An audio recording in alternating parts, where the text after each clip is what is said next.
anytime we're in a period of inflection, that's when value of advice increases. Only if you understand what that value is defined by.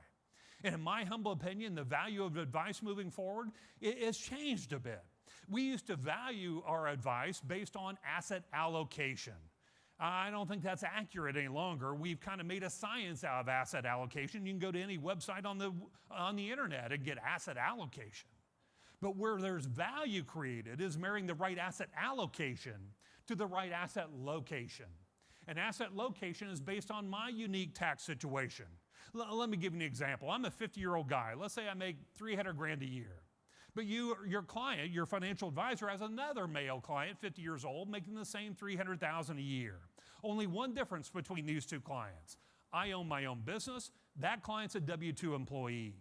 Now, we both have 15 years until retirement, so we should have roughly the same asset allocation, right? Allocation's about time frame.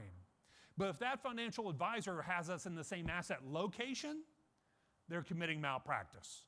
They're committing malpractice because our tax realities are so completely different.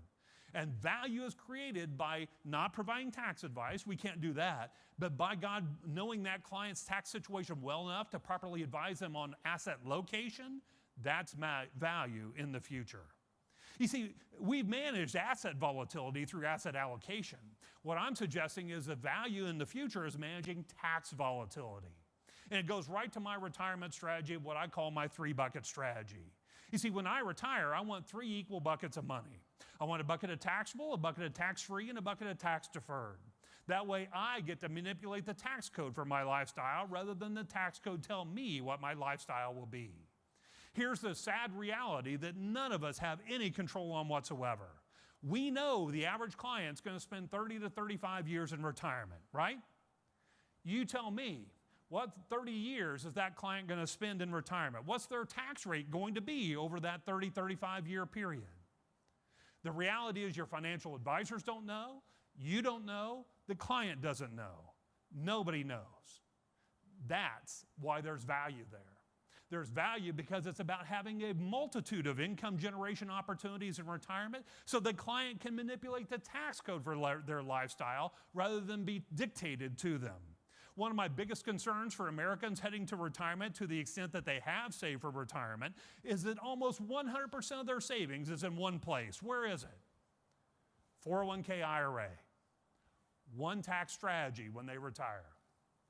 I think value for higher income, higher net worth people moving forward is educating them on that reality and helping them in a lower tax rate environment take advantage of after-tax saving. Right? I would argue that right now you ought to be pumping more of those after-tax savings once those tax rates come down. I think based on that graph, you can see we're historically rather low. So at the same time, we have to marry that with long-term care planning. I think as an industry, we missed the mark so horribly in the 90s when we started talking about retirement planning over here and then long-term care planning over here. We made a major mistake. You tell me, how can you do a good retirement plan for a client and not talk about long-term care?